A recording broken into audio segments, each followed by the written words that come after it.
Ever wonder what's really going on behind the scenes when an app recommends your next favorite song or translates a sign for you in real time? Well, a lot of that magic comes down to something called artificial neural networks. Today, we're going to break down exactly how they work, starting with the human brain that inspired them all the way down to the actual code that brings them to life. You know, the whole thing really starts with this one kind of huge question. What if a computer could learn, not by being fed rigid instructions, but by actually mimicking the way our own brains learn? That one idea, well, that's the spark that lit the fuse for the entire AI revolution we're seeing today. So, let's dive into our first section, Inspired by the Brain. And this isn't just some clever marketing tagline. The entire structure of these artificial networks is, quite literally, a blueprint taken from the biological computer we all have between our ears. Let's see just how deep that connection really goes. So what exactly is an artificial neural network, or an ANN for short? At its very core, it's a computer system that's directly modeled on the neural networks inside a brain. We're talking about trying to recreate that incredibly complex, beautiful web of biological connections, but doing it in silicon. Now, you've almost certainly heard the buzzword deep learning, and this is where it fits in. It's not some totally separate thing. Deep learning is simply a part of machine learning that uses these artificial neural networks. And when a network has a bunch of layers all stacked up, making it deep, that's when you've officially stepped into the world of deep learning. All right, Section 2, Anatomy of a Network. So if we're using the brain as our blueprint, what are the actual building blocks? Let's pop the hood and take a look at the essential parts that make these things tick. The most fundamental piece of the puzzle is the artificial neuron. You can just think of it as a tiny little decision maker. Just like its biological counterpart, it takes in some information, chews on it for a second, and then decides whether or not to pass a signal on to the next neuron in the line. Every single complex AI you can think of is built from millions or even billions of these simple little units working together.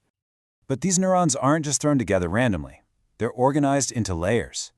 And the information flows in a very specific one-way direction. It all starts at the input layer where the data first comes in. Then it gets passed through one or more hidden layers. This is where all the heavy lifting happens. And finally, a result pops out of the output layer. This flow is so important.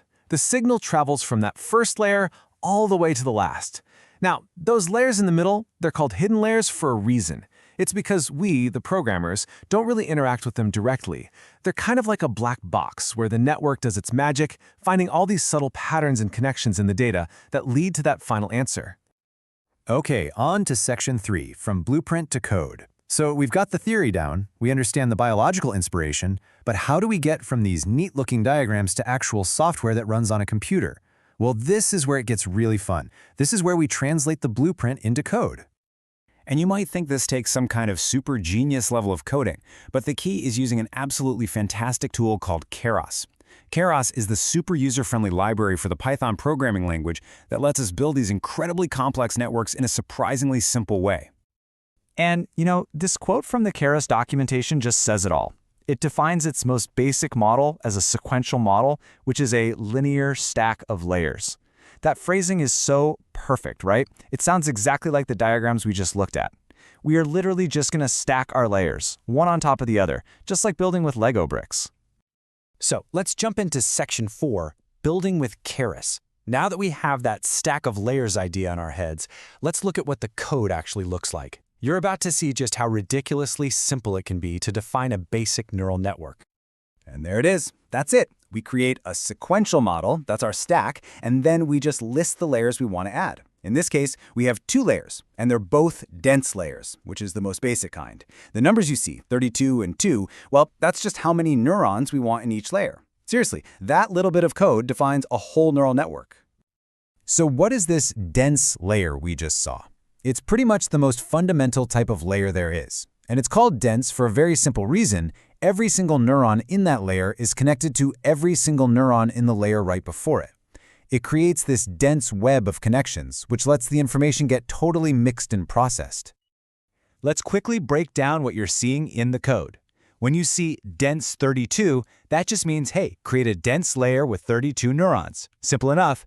The input shape part, that's just for the very first layer, telling it what the incoming data is going to look like. And then there's activation. Now this one is super important. It's basically a little math function that helps a neuron decide if it should fire and pass on a signal. This is what allows the network to learn really complex stuff, and it's where a ton of the power comes from. Okay, let's wrap things up with our final section, the next connection. We've gone on quite a journey here, from a big idea about the brain all the way to a few lines of functional code. So let's zoom back out one last time and make sure the big ideas really stick. So, what are the key takeaways here? First, remember that ANNs are all about taking inspiration from the human brain. Second, they're built from these stacked layers of artificial neurons. Third, there's a clear flow of information, in, through the middle, and out. And maybe the most exciting takeaway of all, amazing tools like Keras make it possible for almost anyone to start building these things with just a few lines of code. So, we've seen the basic blueprint. We know how to stack the Legos. But scaling this up, well, it leaves us with the ultimate question, doesn't it?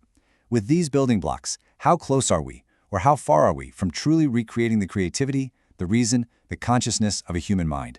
The journey has really just begun. Stay curious.